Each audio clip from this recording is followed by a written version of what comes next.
Hi, welcome. I'm Sarah. I'm a certified yoga teacher with over 20 years of experience. And today I'd like to talk to you a little bit about what yoga is and how it can help with anxiety and depression.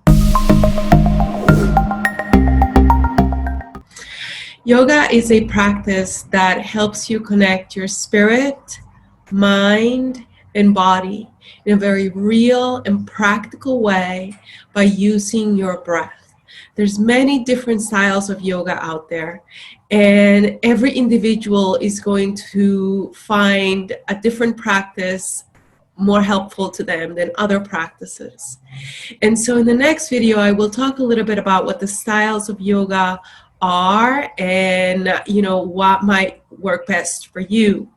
But today I just want to share just the general idea as of why yoga is so helpful.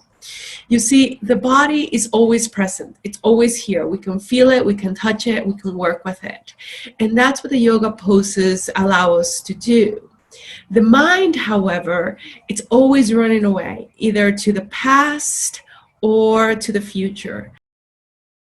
Now, these are natural functions of the mind. We need a mind like a navigation system to help us remember, to help us imagine, to help us understand.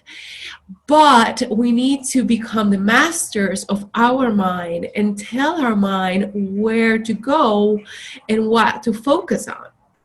The problem is we are letting the mind run the show, and the mind sometimes is kind of stuck like a broken record. It just keeps tripping over the same thought patterns again and again and again.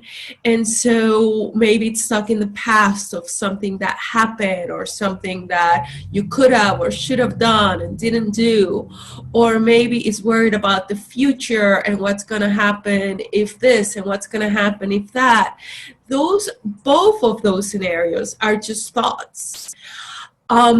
The truth is, right here, right now, in this moment, watching this video, you are okay.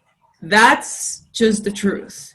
So if you can find a way to connect with your breath in the present moment, all of the other mind-created anxiety and depression and emotional issues kind of dissipate. But that's easier said than done. You know, it's not so easy to get the mind to be steady and focus on the breath. A lot of people try to maybe just meditate and sit and then, no, my mind doesn't do what I want it to do. It doesn't shut up. Yeah, well, of course not, because that's what the mind naturally does. So yoga, the physical yoga poses, give you just the opportunity to train the mind to say, okay, don't go anywhere. Feel, breathe, stay present. So we put the body in these different positions. Some practices have very challenging positions. Some practices have very fast moving positions. Some practices are more restorative and calm.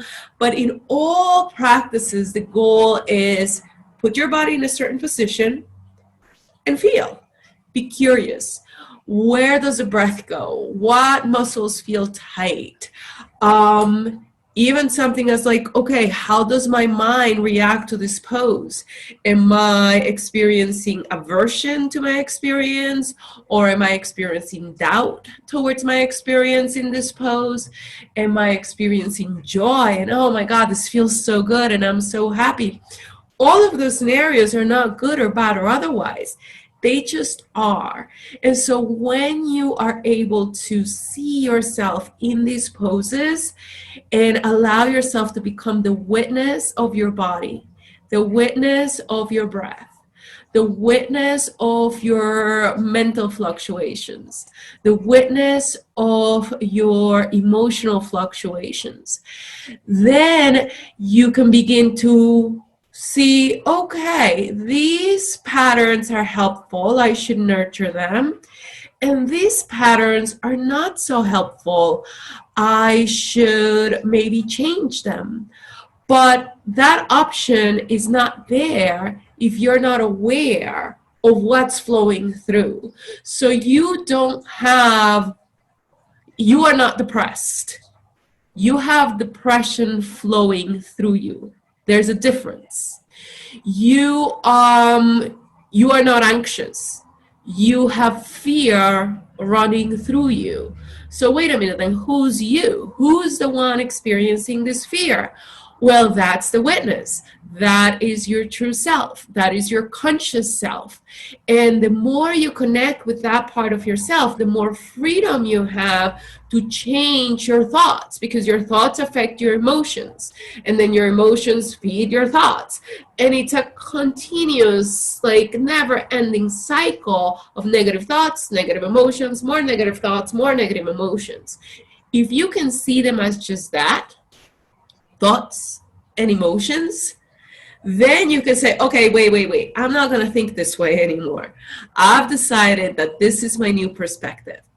But you cannot hit the pause button. You cannot say, wait, unless you have trained your system to be conscious of what you're feeling, of what you're thinking, of what you're experiencing. Unless you stop identifying with the mind completely and start to realize that there's a part of yourself that's always observing. So I understand that this might be easy to understand, but not so easy to do and to be, because you actually have to become what I'm talking about. And so that's where yoga comes in. That's where all these practices are designed to help you with, to connect your mind, your body, and your spirit in a very practical way.